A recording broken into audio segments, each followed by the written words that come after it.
I know I've met many of you, obviously many of you I haven't as well. So I'm the Area Chief Ranger, Shipwreck, Coast and Hinterland, a rather flamboyant title, but it basically means I manage the operational elements for Parks Victoria for Corangamite, Moyne and Warrnambool local government areas. So that obviously picks up the Curdies River, of which we're about to speak about today. So I'm here to speak specifically about Parks Victoria's role in all of this. You've heard from the CCMA about their role as the waterway manager for the Curdies. We're the land manager for Port Campbell National Park and also the Peterborough Coastal Reserve, which does sort of include the inlet, but basically we manage the bank. So we heard the earlier talk from Sarah, which was brilliant. In sort of layman's terms, we manage the plug at the end that lets the water out. We're granted a Works on Waterways permit by CCMA annually, and that's got specific conditions under which we can undertake our river openings. And they're specifically about maintaining the environmental factors and safety of the inlet. And so we have to stick to those conditions of that permit given to us by CCMA. We've also currently in discussions with them to implement an interim memorandum of understanding. So just previous to me, Sarah mentioned the Victorian Waterways Strategy, Chapter 13. That's a requirement for managing estuaries, that there's an MOU between the CCMA and the land manager to make sure that those openings are done correctly and effectively. So we're currently working on that, and we've nearly got that one in place.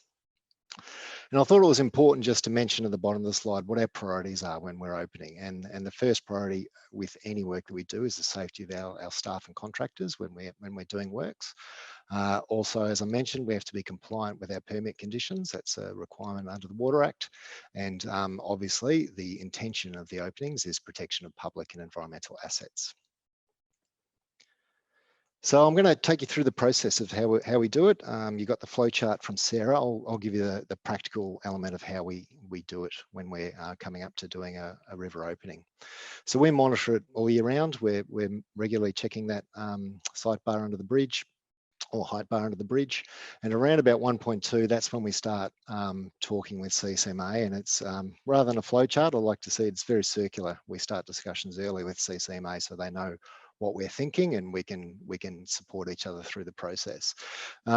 The intention or the hope is always to get a natural opening. Now we know that doesn't always happen, and when it does, the last one was 2018, that had some pretty significant consequences because of the height it reached for local landowners. But if it can open naturally, that's the intent of both CCMA and Parks Victoria. If it can, that's a natural process we should allow to occur. But obviously, if it's looking like it's going to impact natural or local infrastructure, and we know at about 1.3 it's getting close to that, that's when we start looking a bit more significantly about an opening. And particularly the other aspect we need to be considering is any sort of rainfall that's predicted, which could result in a rapid rise. So if we think a natural opening is not going to occur, and we start doing that practical assessment that Sarah mentioned about looking at the factors that we're going to get a prolonged opening. And I was really enthralled by Sarah's presentation, because they're exactly the factors that we're looking at. We're looking at the tides, we're looking at the wind and the swell height and direction. And as Sarah eloquently put, it's nearly always southwesterly. We're always looking and sort of around about June. So you're normally looking at onshore winds, even though offshore may be better, and the tides are big. And our permit condition is that we do it on a high tide and ebbing tide.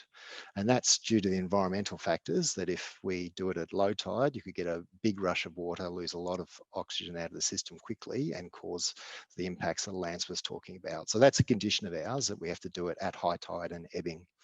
And as I mentioned earlier, safety of our operations is our absolute priority. We can't be putting contractors on the beach in high swell conditions in particular, not only because it won't be an effective opening, we won't get the opening, but also it puts those contractors at risk. So we just will not do that.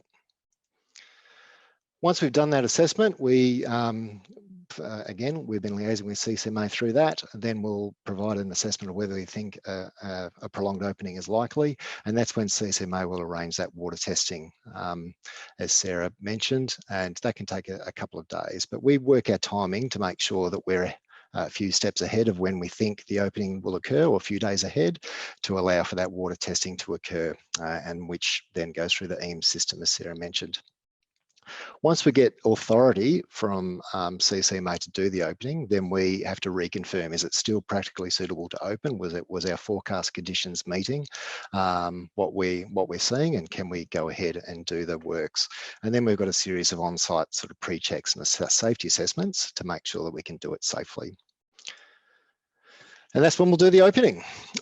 So here's a little bit of data, and it's a little bit longer term than perhaps Sarah's data, but in some ways not as good as Sarah's presentation. But it just sort of really matches up pretty neatly against Sarah's detail, that normally we're doing 1 to 2 openings a year. They're generally around about in June or early winter. That's about when we're getting that river height rising and sufficient head pressure behind it to allow us to get a prolonged opening. And you'll see this is over the past sort of 6 or 7 years. You'll see a lot of the openings, and bear in mind we're using the height gauge at the edge of the bridge. Perhaps Sarah's telemetry might be a bit more accurate, but using that height gauge on the bridge, these are the heights that we're seeing opening. So usually around about 1.4 is when we're starting to get into the success range for a prolonged opening. Below that, you're finding sort of closures either after a short period or straight away. And then of course there was the event in 2018, which was the natural opening, where we had just a rapid rise from 0.85 in 3 days to over 2 meters when it blew out the mouth. So that tends to be our experience. That's why we frame our openings about that time, knowing when an opening will actually practically be successful. The other element of Parks Victoria's work is we maintain a list of community and agency stakeholders, and that includes this list. That's not exhaustive. The SES, we notify the Moyne Emergency Management Officer, Peterborough Residents Association, adjoining landowners, and there's an eel fisherman who's often got his nets in about that time of year, and we make sure we're letting him know so he doesn't lose his nets. But that's a list that we maintain, and we're talking not just at the time of opening, but in the lead up when we're considering an opening, during and after, to let them know the results. And then if there's media inquiries or anything like that, they're managed by the CCMA. So I put a slide here for questions, but I might skip on because I think, Sarah, we may be handling questions in a managed session. So I'll just thank you for listening to me today.